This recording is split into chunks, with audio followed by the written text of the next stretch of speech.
Galera, agora a gente começa a falar. Acabou a Primeira Guerra Mundial. 1919, né? Vamos pôr assim. 1929, 10 anos. 1939, 20 anos. 29 anos, quer dizer, 20 anos de paz, teoricamente falando. 20 anos aí que antecede, né, a Segunda Guerra Mundial. Acaba a Primeira Guerra Mundial e 20 anos depois nós teremos mais uma grande guerra. E esse é o período que a gente configura em período entre guerras. Dentro do período entre guerras, nós vamos estudar a ascensão dos Estados Unidos, né? Ou o apogeu. Vou colocar a ascensão dos Estados Unidos, ou hegemonia americana.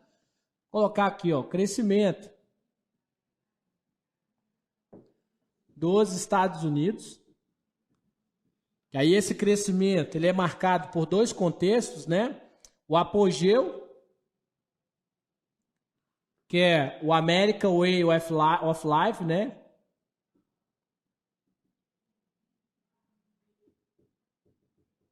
Que é aquela ideia do estilo de vida americano.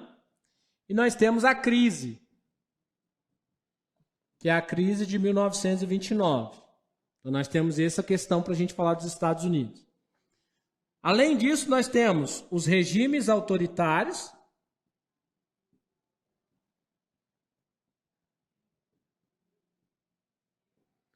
ou seja, os totalitários, né? Nem vou colocar autoritário aqui não, porque tem menino que leva muito ao pé da letra, e aí dá bizil. Então nós temos aqui, ó, os regimes totalitários.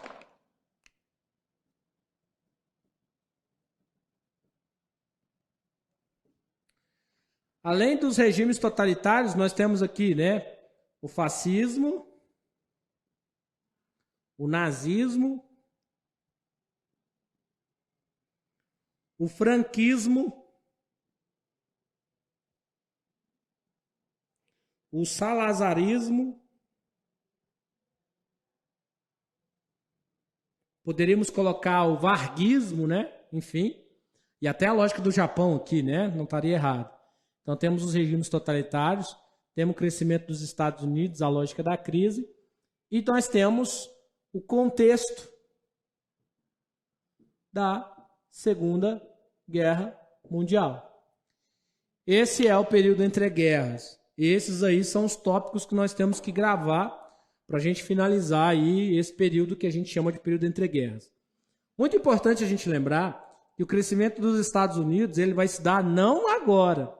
Os norte-americanos, a gente sabe que eles já vêm produzindo economicamente desde muito tempo. Só que meio que apaga um pouco a lógica da preponderância da Inglaterra no mundo e aí eles entram. Vamos lembrar que é aqui que vai surgir novos modelos produtivos, né, como o Taylorismo e o Fordismo. Por isso que eles chegam no apogeu e propõem seu estilo de vida, que é o American Way of Life. Esse mesmo apogeu, essa mesma lógica de estilo de vida vai gerar crise econômica. Por quê? Porque no mesmo momento que os Estados Unidos crescem num determinado período da história, a Inglaterra ou a Europa volta também a produzir. E ela volta com grande força. E quando ela volta a produzir, ela vai dividir mercado com os Estados Unidos. Por isso que entra a crise de 29. A crise de 29 por si só vai dar muito lugar aos regimes totalitários. Por quê? Porque a crise de 29 é a crise do capitalismo. Nós já tínhamos outro sistema em funcionamento que era o socialismo na Rússia. Então você tem dois sistemas que não enquadram para a burguesia. Por quê? O capitalismo colocou em crise a economia dos burgueses. E o socialismo matava os burgueses. Os burgueses, então, vão potencializar uma terceira via. Gente, não fique de carinha fechada, por favor, tá? Por que não? Os regimes totalitários, eles contaram com o apoio da burguesia, sim. Por quê? Porque quem determinava como crescer era o Estado. Então, você fazer investimento no Estado, nesse sentido, era mais seguro. Você tinha mais segurança em fazer esse tipo de investimento via Estado. Tanto é verdade que a Alemanha se transformou numa grande potência muito rápido. Vou dar um exemplo tão longe assim, não. O Brasil, na era do Vargas, você acha que cresceu tanto por quê? No Estado Novo. Então, os regimes totalitários eles dão segurança econômica. Coisa que o capitalismo não está dando, porque está em crise. E aí, quando começa a crise, param de fiscalizar a Alemanha. E é por isso que a Alemanha cresce tão rápido. Porque ela vai militarizar, ela vai se armar, ela vai criar indústria bélica, ela vai conseguir fazer um monte de coisa, tá? Inclusive, a guerra do Franco, que é a Guerra Civil Espanhola, É o laboratório utilizado pelo Hitler para saber se as suas armas eram boas. Por isso que o Pablo Picasso pintou Guernica, né? Deixou pra gente essa obra-prima aí. E aí, diante de todo esse contexto, você cria o contexto da Segunda Guerra Mundial, mas aqui tem uma coisa que a gente precisa entender aqui também.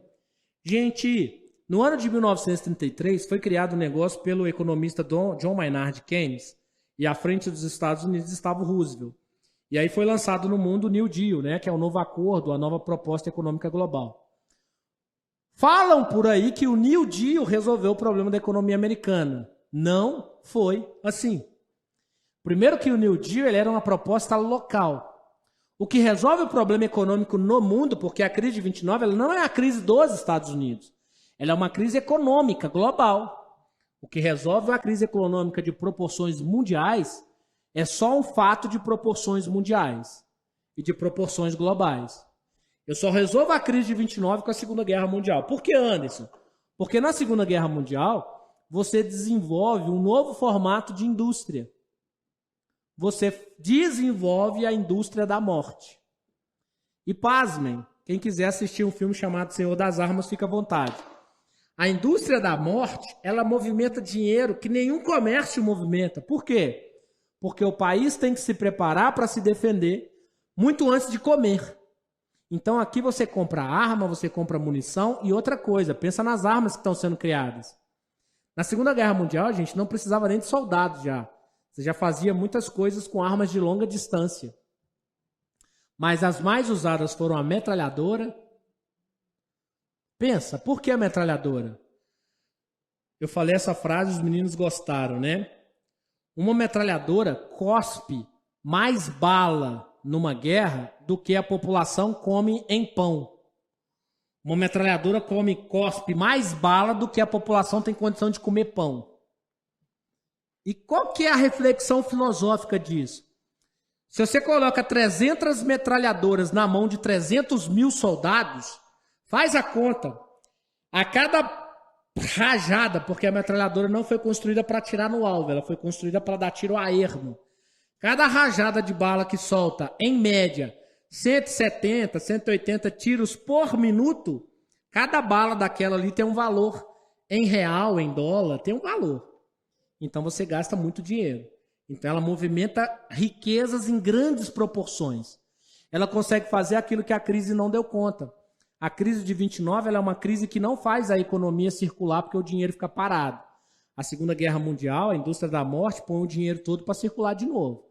É lógico, gente, que é temerário, né? Uma coisa estranha você pensar que uma crise econômica foi resolvida com uma guerra desse tamanho.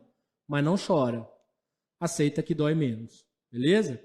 No próximo vídeo a gente começa então a destrinchar aí o que nós chamamos de período entre guerras. Tamo junto? Até lá!